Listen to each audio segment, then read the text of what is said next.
India का कोई religion नहीं है। इंडिया सब रिलीजन को मानता है। अगर कोई रिलीजन को नहीं मानता, इंडिया उसको भी मानता है। मगर अफसोस हुआ देश के प्रधानमंत्री, आप सिर्फ एक ही मजहब के लोगों को लेकर गए लोकसभा में। क्या ये भारत का सेकुलरिज्म है? क्या ये सत्यमेव जयते है? क्या यही दिन देखने के लिए हमारे बुजुर्गों ने अंग्रेजों से लड़कर अपनी जानों की अजीम कुर्बानी दी थी? क्या इसीलिए हमारे बुजुर्गों ने काला पानी की सजा काटी थी? क्या इसीलिए टीपू सुल्तान ने अपनी जान की कुर्बानी दे दी अंग्रेजों से गुलामी को आजाद कराने के लिए?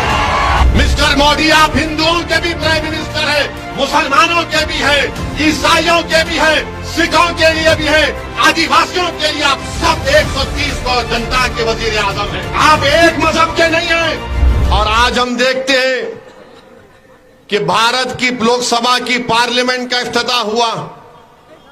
हमारे प्रधानमंत्री, वो एक फोटो आई लेटे हुए हैं। फिर एक टीवी पर मैं देखा कि लोकसभा के अंदर प्रधानमंत्री जा रहे और उनके पीछे कम से कम 18 से 20 हमारे हिंदू भाइयों के मजहब के पुजारी मंत्र पढ़ते हुए जा रहे हैं। प्रधानमंत्री, मुझे देखकर बड़ा ताज्जुब हुआ कि आपके दिल में ये जगह क्यों नहीं पैदा हुई कि जब हिंदू पुजारियों को लेकर मैं जा रहा हूं लोकसभा के अंदर, तो उसमें ईसाई पादरी भी होना चाहिए था, उसमें सिखों के मजहबी रहनुमा को भी होना चाहिए था, उसमें मुसलमानों के कोई एक मौलाना को भी होना चाहिए था। अरे यही तो भारत की खूबसूरती है। वजीर आजम, इस देश का मजहब एक नहीं है, भारत का एक मजहब नहीं है, भारत किसी मजहब को मानता भी नहीं है, भारत पूरे मजहबों को मानता है। इंडिया का कोई रिलीजन नहीं है, इंडिया सब रिलीजन को मानता है। अगर कोई रिलीजन को नहीं मानता, इंडिया उसको भी मानता है। मगर अफसोस हुआ देश के प्रधानमंत्री, आप सिर्फ एक ही मजहब के लोगों को लेकर गए लोकसभा में। काश आपका दिल बड़ा होता तो उसमें ईसाई, सिख, मुसलमान और जैन लोग भी अंदर होते, बाहर हुआ। मगर लोग बोलते हैं, अब बोलेंगे नहीं बाहर नहीं हुआ, उस सूर्य रहमान का सूरा नहीं पढ़े। अरे भाई, अंदर भी पढ़ना था, अंदर भी पढ़ना था। यासीन वल कुरानिल हकीम, यह भी पढ़ना था अंदर। मगर प्रधानमंत्री सिर्फ अपने साथ इन्हीं लोगों को लेकर गए। वो लोकसभा का नया इफ्तिताह नहीं दिख रहा था, ऐसा दिख रहा था कि कोई दिल्ली के सुल्तान की ताजपोशी हो रही है। अफसोस हुआ। पार्लियामेंट की जरूरत है, पार्लियामेंट बनना चाहिए, मगर ये क्या हुआ है?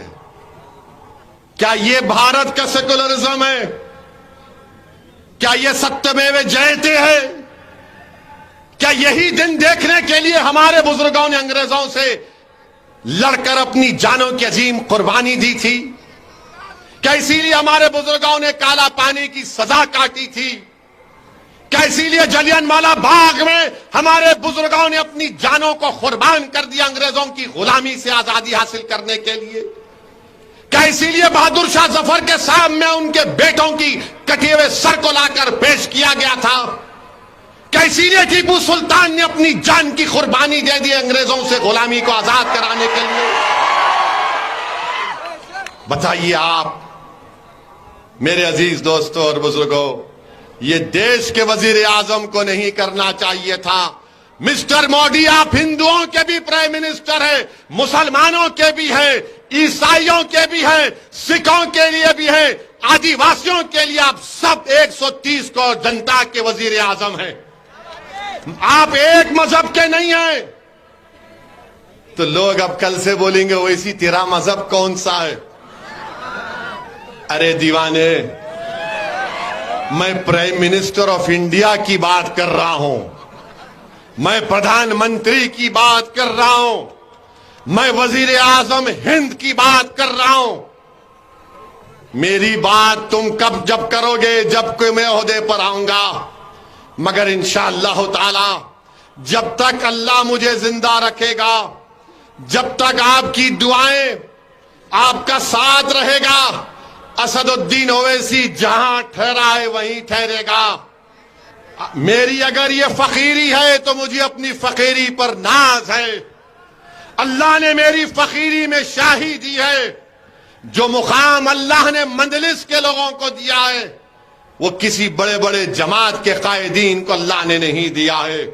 ये अल्लाह का बहुत बड़ा करम और फजल है।